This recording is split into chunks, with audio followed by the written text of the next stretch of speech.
Advice from a caterpillar, the caterpillar and Alice looked at each other for some time in silence.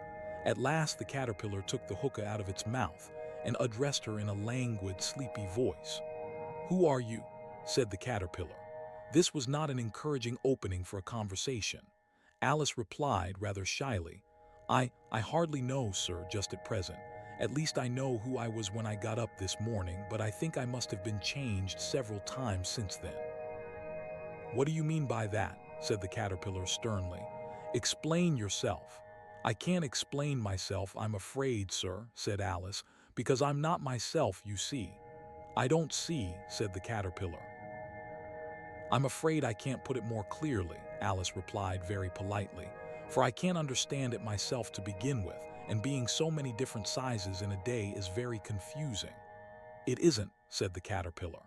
"Well, perhaps you haven't found it so yet," said Alice. "But when you have to turn into a chrysalis, you will someday, you know, and then after that into a butterfly, I should think you'll feel it a little queer, won't you?" "Not a bit," said the caterpillar. "Well, perhaps your feelings may be different," said Alice. "All I know is it would feel very queer to me." "You," said the caterpillar contemptuously. "Who are you?" Which brought them back again to the beginning of the conversation. Alice felt a little irritated at the caterpillar's making such very short remarks, and she drew herself up and said very gravely, "I think you ought to tell me who you are first." "Why?" said the caterpillar. Here was another puzzling question, and as Alice could not think of any good reason, and as the caterpillar seemed to be in a very unpleasant state of mind, she turned away. "Come back," the caterpillar called after her. "I've something important to say."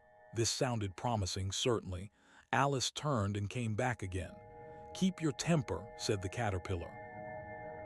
"Is that all?" said Alice, swallowing down her anger as well as she could. "No," said the caterpillar. Alice thought she might as well wait, as she had nothing else to do, and perhaps after all it might tell her something worth hearing. For some minutes it puffed away without speaking, but at last it unfolded its arms, took the hookah out of its mouth again, and said, "So you think you're changed, do you?" "I'm afraid I am, sir," said Alice. "I can't remember things as I used, and I don't keep the same size for 10 minutes together." "Can't remember what things?" said the caterpillar. "Well, I've tried to say, how doth the little busy bee, but it all came different," Alice replied in a very melancholy voice. "Repeat, 'You are old, Father William,'" said the caterpillar. Alice folded her hands and began. "You are old, Father William," the young man said, "and your hair has become very white, and yet you incessantly stand on your head. Do you think at your age it is right?" "In my youth," Father William replied to his son, "I feared it might injure the brain, but now that I'm perfectly sure I have none, why, I do it again and again." "You are old," said the youth, "as I mentioned before, and have grown most uncommonly fat. Yet you turned a back somersault in at the door. Pray, what is the reason of that?" "In my youth," said the sage, as he shook his gray locks, "I kept all my limbs very supple by the use of this ointment. 1 shilling the box, allow me to sell you a couple." "You are old," said the youth, "and your jaws are too weak for anything tougher than suet. Yet you finished the goose with the bones and the beak. Pray, how did you manage to do it?" "In my youth," said his father, "I took to the law and argued each case with my wife, and the muscular strength which it gave to my jaw has lasted the rest of my life." "You are old," said the youth. "One would hardly suppose that your eye was as steady as ever. Yet you balanced an eel on the end of your nose. What made you so awfully clever?" "I have answered 3 questions, and that is enough," said his father. "Don't give yourself airs.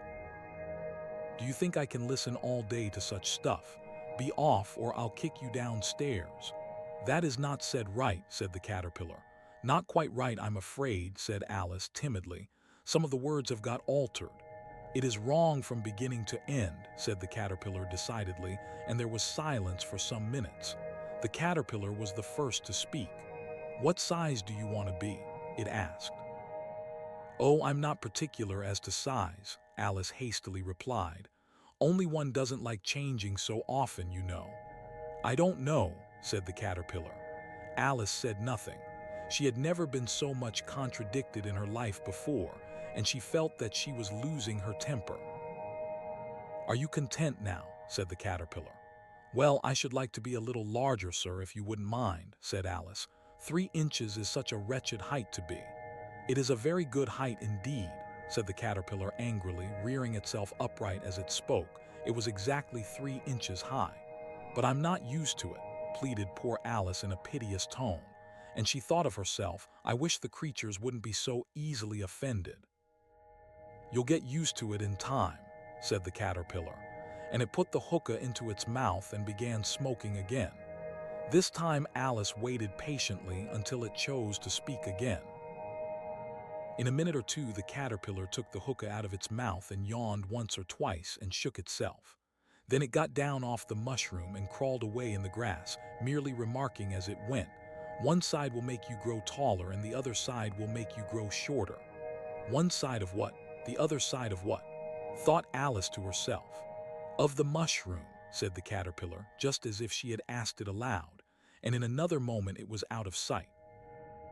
Alice remained looking thoughtfully at the mushroom for a minute, trying to make out which were the two sides of it. And as it was perfectly round, she found this a very difficult question. However, at last she stretched her arms round it as far as they would go and broke off a bit of the edge with each hand. "And now which is which?" she said to herself, and nibbled a little of the right hand bit to try the effect. The next moment she felt a violent blow underneath her chin. It had struck her foot. She was a good deal frightened by this very sudden change, but she felt that there was no time to be lost, as she was shrinking rapidly, so she set to work at once to eat some of the other bit. Her chin was pressed so closely against her foot that there was hardly room to open her mouth, but she did it at last, and managed to swallow a morsel of the left-hand bit. "Come, my head's free at last," said Alice in a tone of delight, which changed into alarm in another moment, when she found that her shoulders were nowhere to be found. All she could see when she looked down was an immense length of neck, which seemed to rise like a stalk out of a sea of green leaves that lay far below her. "What can all that green stuff be?" said Alice. "And where have my shoulders got to? And oh, my poor hands, how is it I can't see you?" She was moving them about as she spoke, but no result seemed to follow, except a little shaking among the distant green leaves. As there seemed to be no chance of getting her hands up to her head, she tried to get her head down to them, and was delighted to find that her neck would bend about easily in any direction, like a serpent.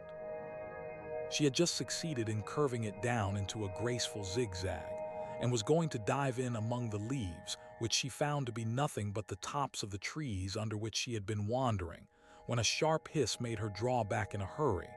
A large pigeon had flown into her face, and was beating her violently with its wings. "Serpent!" screamed the pigeon. "I'm not a serpent," said Alice indignantly. "Let me alone. Serpent, I say again," repeated the pigeon, but in a more subdued tone, and added with a kind of sob, "I've tried every way and nothing seems to suit them." "I haven't the least idea what you're talking about," said Alice. "I've tried the roots of trees, and I've tried banks, and I've tried hedges," the pigeon went on without attending to her. "But those serpents, there's no pleasing them." Alice was more and more puzzled, but she thought there was no use in saying anything more till the pigeon had finished. "As if it wasn't trouble enough hatching the eggs," said the pigeon, "but I must be on the lookout for serpents night and day. Why, I haven't had a wink of sleep these 3 weeks. I'm very sorry you've been annoyed," said Alice, who was beginning to see its meaning. "And just as I'd taken the highest tree in the wood," continued the pigeon, raising its voice to a shriek, "and just as I was thinking I should be free of them at last, they must needs come wriggling down from the sky. Serpent. But I'm not a serpent, I tell you," said Alice. I'm a... "Well, what are you?" said the pigeon. "I can see you're trying to invent something." I'm a little girl," said Alice rather doubtfully, as she remembered the number of changes she had gone through that day. "A likely story indeed," said the pigeon in a tone of the deepest contempt. "I've seen a good many little girls in my time, but never one with such a neck as that. No, no, you're a serpent, and there's no use denying it. I suppose you'll be telling me next that you never tasted an egg." "I have tasted eggs, certainly," said Alice, who was a very truthful child. "But little girls eat eggs quite as much as serpents do, you know." "I don't believe it," said the pigeon. "But if they do, why then they're a kind of serpent, that's all I can say." This was such a new idea to Alice that she was quite silent for a minute or two, which gave the pigeon the opportunity of adding, "You're looking for eggs, I know that well enough. And what does it matter to me whether you're a little girl or a serpent?" "It matters a good deal to me," said Alice hastily. "But I'm not looking for eggs as it happens. And if I was, I shouldn't want yours. I don't like them raw." "Well, be off then," said the pigeon in a sulky tone, as it settled down again into its nest. Alice crouched down among the trees as well as she could, for her neck kept getting entangled among the branches, and every now and then she had to stop and untwist it. After a while she remembered that she still held the pieces of mushroom in her hands, and she set to work very carefully, nibbling first at one and then at the other, and growing sometimes taller and sometimes shorter, until she had succeeded in bringing herself down to her usual height. It was so long since she had been anything near the right size that it felt quite strange at first, but she got used to it in a few minutes and began talking to herself as usual. "Come, there's half my plan done now. How puzzling all these changes are. I'm never sure what I'm going to be from one minute to another. However, I've got back to my right size. The next thing is to get into that beautiful garden. How is that to be done, I wonder?" As she said this, she came suddenly upon an open place, with a little house in it about 4 feet high. "Whoever lives there," thought Alice, "it'll never do to come upon them this size. Why, I should frighten them out of their wits." So she began nibbling at the right-hand bit again, and did not venture to go near the house till she had brought herself down to 9 inches high.